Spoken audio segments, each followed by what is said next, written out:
Et début des années 2000, arrive en entreprise la notion de sens. Donner du sens était devenu le mot-clé incontournable. Mais personne, enfin moi j'ai jamais entendu personne me dire clairement en quoi consistait vraiment ce sens qu'il fallait donner impérativement dans le monde du travail, dans l'entreprise et en management.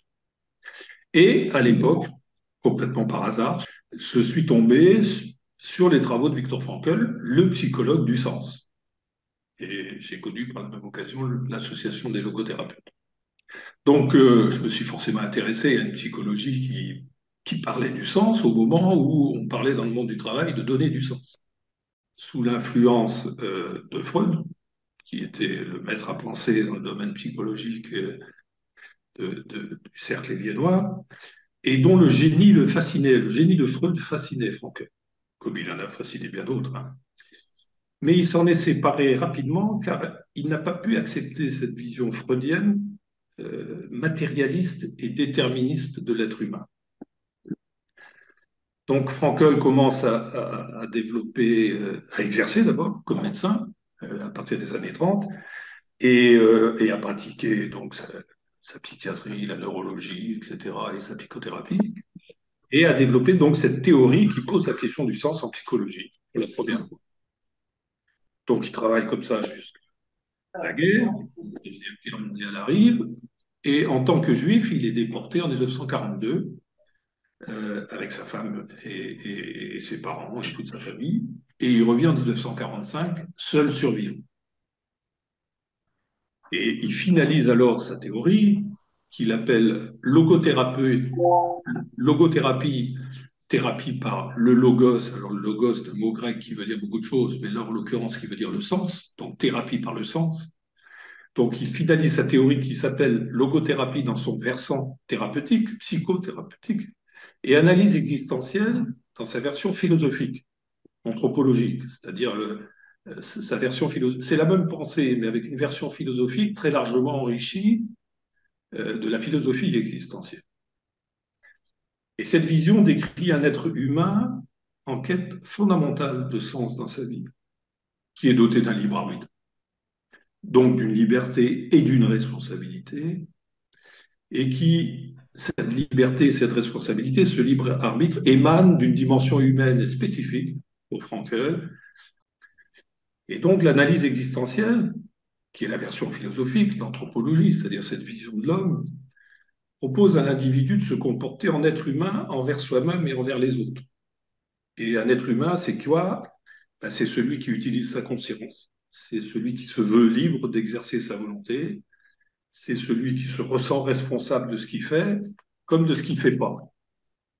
Et donc la première partie de l'essai est consacrée au positionnement de la psychologie de Frankl dans l'environnement des psychologies matérialistes et déterministes de son temps s'étend la première moitié du XXe siècle. Et ces psychologies matérialistes et déterministes les plus fameuses, c'était d'abord la psychanalyse et puis après le behaviorisme ou le comportementalisme en français. Ces psychologie matérialiste, s'adossaient aux convictions et aux affirmations de la science de l'époque.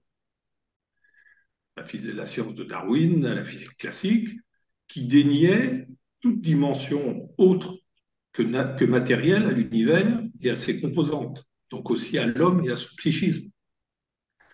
Frankel, en tant que médecin, en tant que scientifique, adhérait aux connaissances scientifiques de son temps. Il acceptait le déterminisme de l'univers et de son contenu à une exception, l'homme. Il était convaincu que les animaux étaient entièrement conditionnés par leurs instincts et déterminés par leur passé, et donc totalement dénués de libre arbitre, mais il ne pouvait pas l'accepter pour l'homme. Il ne pouvait donc que rejeter cette thèse, alors une thèse qui s'était déployée et puis qui existe encore dans le monde scientifique, y compris matérialiste, à savoir que le libre arbitre humain n'est qu'un pseudo-libre arbitre, c'est-à-dire qui n'a qu'une construction mentale qui est fruit de l'évolution de l'homme et du cerveau, et qui permet de croire à une apparente, mais seulement apparente, liberté de décision chez l'être humain. Donc Frankel, quand il développe sa pensée, basée sur une dimension de l'esprit et de la conscience et du libre arbitre, est en situation délicate face au contexte scientifique, face au monde intellectuel de son univers. Mais sensiblement, à la même époque, c'est-à-dire dans les années 20, la science dominante, la science qu'on appelle classique, montrait quelques insuffisances, ce qui ouvrit la voie à des nouvelles réflexions qui s'avéraient étonnantes. Tant en physique qu'en cosmologie, que dans les sciences de la vie, des théories d'évolution à la neurobiologie, il y avait des nouvelles données, des nouvelles réflexions, des nouvelles expériences qui permirent l'élaboration d'hypothèses stupéfiantes au regard des 2 siècles précédents. La première, l'univers semblait avoir une finalité, qui était l'apparition de la vie. La vie semblait avoir une finalité, qui était l'apparition de la conscience. Et la conscience semble bien avoir une finalité, l'existence d'un libre arbitre réel. Seul élément d'indétermination, pardon, dans un univers entièrement déterminé par ailleurs depuis la première seconde.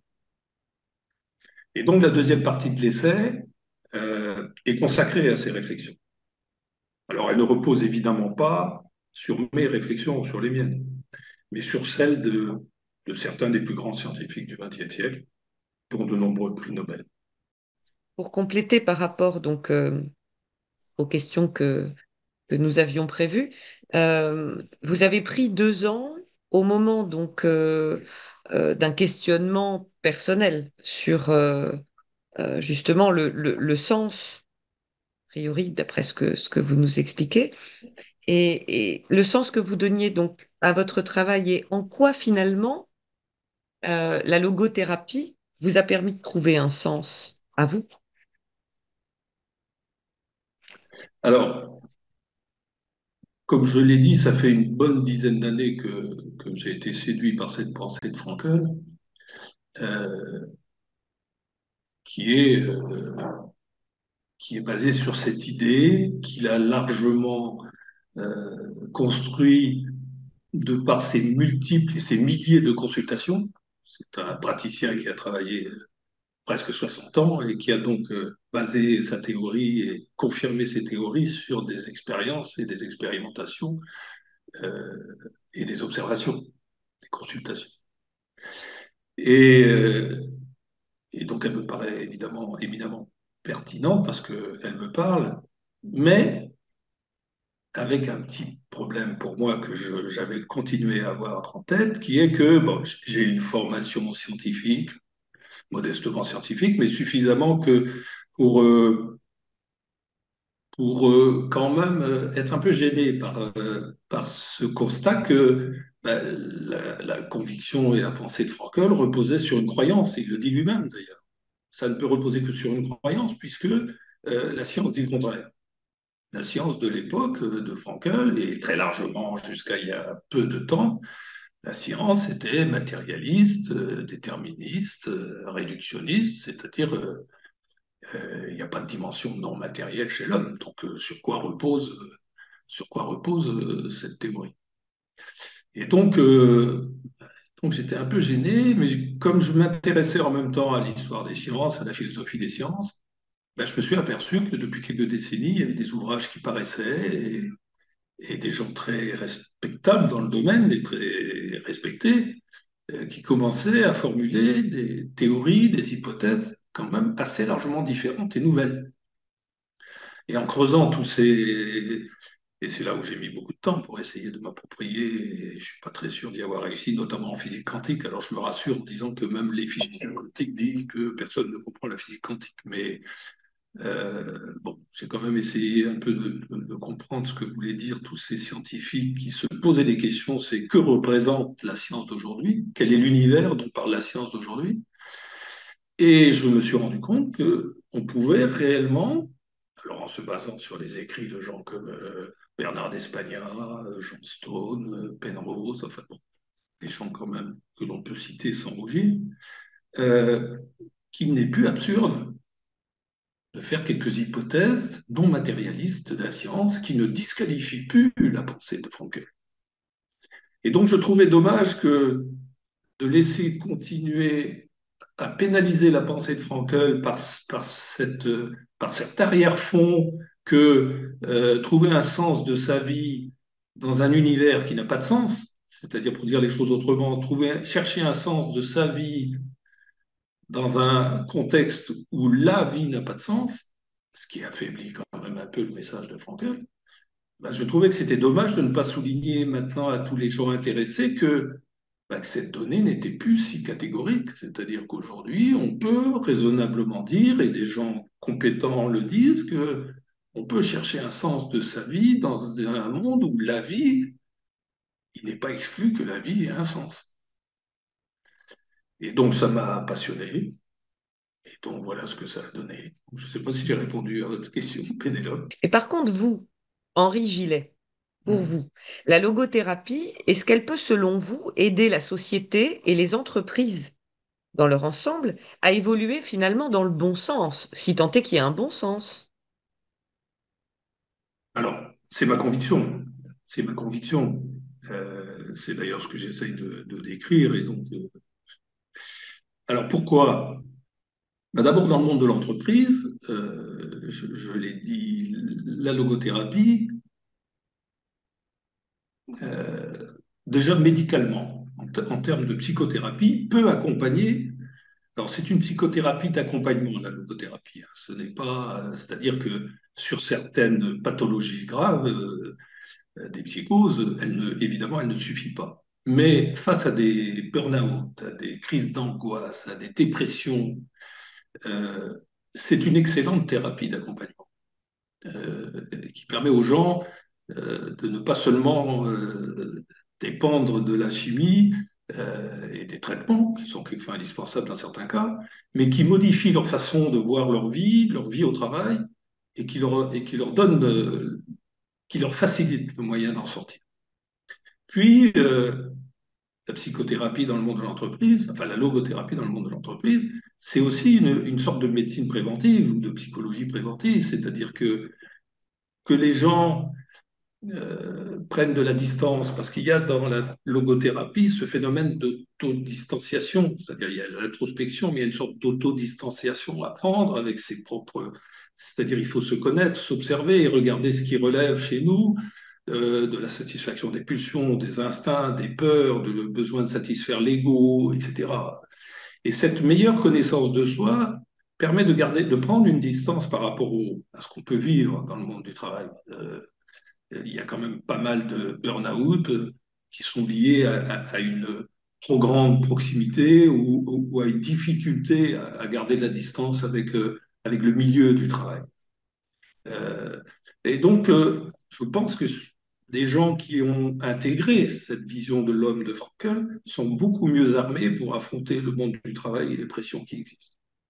Et puis, troisième point, dans le monde de l'entreprise, je l'ai vécu pratiquement dans le monde du management, c'est-à-dire que je crois que utiliser l'analyse existentielle, c'est-à-dire non plus la version thérapeutique, mais la version vision de l'homme, comme théorie de la motivation dans le monde du travail, me paraît beaucoup plus sain, beaucoup plus porteur et à mon avis beaucoup plus efficace que les autres modes de management que j'ai pu connaître. Parce que c'est basé quand même sur cette idée que euh, le travail est une partie importante de la vie et que chercher du sens dans sa vie, ça a aussi passé par chercher du sens dans son travail.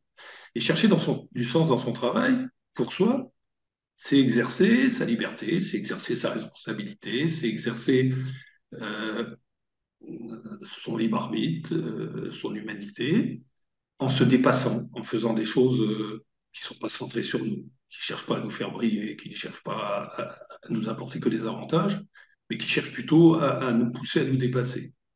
Et puis, au-delà de soi-même, c'est aussi, je crois, un excellent mode de management. C'est-à-dire, c'est comprendre que nos collaborateurs ont besoin de sens dans leur travail et que ce n'est pas l'autorité ou l'utilisation d'outils quelquefois un peu simples qui sont la récompense, le plaisir d'ego, de statut, etc. Mais quelque chose d'un autre ordre et beaucoup plus plus profond, beaucoup plus réel, qui est que nos collaborateurs ont aussi envie de trouver dans leur travail quelque chose qui leur donne le sentiment de se sentir vivant, l'envie de parler à leurs enfants avec fierté de ce qu'ils font au travail, le sentiment de se sentir utile, et pas seulement de gagner des primes ou de passer au grade supplémentaire, quoi. Je veux dire que c'est une vision de l'homme en entreprise qui me paraît beaucoup plus pertinente et, à mon sens, plus efficace que certaines qui sont pratiquées, quoi qu'on dise. Et je voudrais, puisque ça me vient à l'esprit, citer un exemple qui m'a frappé il n'y a pas si longtemps que ça. Il y a certaines grandes entreprises maintenant, peut-être les vôtres, qui, pour recruter des gens de valeur, notamment des gens qui sortent de grandes écoles, enfin bon, des ressources importantes et intéressantes, se sont rendus compte que, parce qu'il y a une demande dans une partie de la jeunesse qui est séduisante, il y a une demande de se sentir utile, il y a une demande de sens. Et il y a des entreprises qui offrent aux gens qui recrutent, euh, par exemple, une semaine de bénévolat dans l'année sur le temps de travail. C'est-à-dire qu'on leur dit, voilà, si vous êtes recruté chez nous, bah, vous faites votre travail, mais on vous offre et on vous paye une semaine à Haïti, en Afrique, etc., à faire du bénévolat. Ce qui veut dire beaucoup de choses.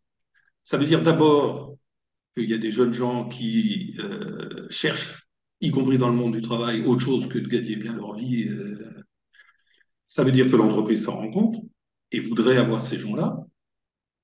Euh, juste ce qui confirme d'une certaine manière la pertinence de Franck.